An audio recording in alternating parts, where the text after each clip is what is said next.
Hello, I think I'm just one video away from finishing the State of the School for 2025. Um, and what I want to do today is mention that, or in this video, is that last year, 1 month later than now, I'm actually finishing 1 month ahead of last year. But then last year, I went into this enormous digression of giving a history of all of my major travels and how they might affect or could be of use here at Frank School. But and this year I didn't do it. I almost did because I thought about going into doing a similar thing for my writing. What writing have I done in my whole life? I mean, that stands out, that's of use. I will still do that. It's my plan to still do that, but not as part of State of the School. I'll do that separately. But I look back, and you could do that too. If you, I suppose I can give you the link to it. If you search on my channel, State of the School 24, it could be 2024, and probably State of the School 24, and then 78. That was the last in that long series that I did, 78, right. And in it, the last part of that video, I devote to my writings. In a sense, I did then what I'm talking about doing now, but it wasn't by any means complete. It was just certain things that I really thought had to be mentioned, or really should be mentioned. And I'm going to do that again right now. You know, under my writings, well, it shifted actually to my tellings. I don't really write anymore, but the pergola pump I did write, and I wrote it, but then I went back and now I'm telling it. I've really shifted over from the written word to the spoken word. And I don't want to say it's going to be permanent, but it could be. I would like to mention it again, and I'll see. I have to get going on that again. I've got to find a way to go back into fiction and telling my stories. I have a hat up there that when I put it on my head, that's going to be an indicator that, okay, now I'm making stuff up, fiction. I plan to similarly tell, not write, tell 2 long stories. Together the 2 will be called, in my mind, The Once and Future Roaring Spring.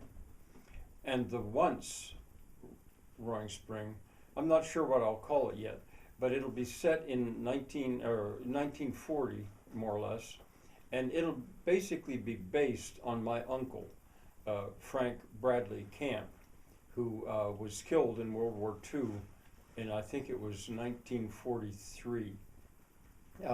And what his life was like in Roaring Spring when he was young.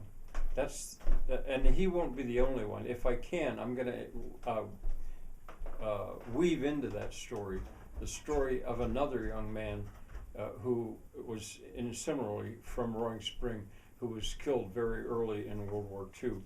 That would be the once. Now, the once and future Roaring Spring. The future Roaring Spring is another matter. I would have that other one. I could use help on it. I could use lots of help. Somebody else could write it. But the future Roaring Spring, if I can, I'd like to make it what Roaring Spring set it in a time only about 5 years in the future, as near as possible, because I think the changes that are coming now are going to come very fast, and I want to set a story and then describe what Roaring Spring will be like in, say, 2030. or maybe 2035. I'm not sure. And I'm dreaming up a plot in my head, but in a way, the plot doesn't matter. It matters, but it doesn't matter as much as the setting. Not only Roaring Spring, but all of Morrison's Cove. What will it be like in about 5 or maybe 10 years? That's in my head. I also want to make up a little story, which will be a play. It will be written, actually. And at the moment, I think of it, I don't think it'll be very long.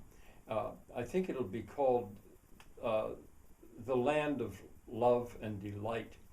And it's going to be a little bit of a play which I will use to learn and teach Pennsylvania Dutch. And only today I figured out a way that I can fit that in to my other writing. I can fit that right in to the pergola pump. The part, well, I hadn't better get thinking about that. It would fit right in and be an independent thing and also serve wonderfully. And then Resurrection.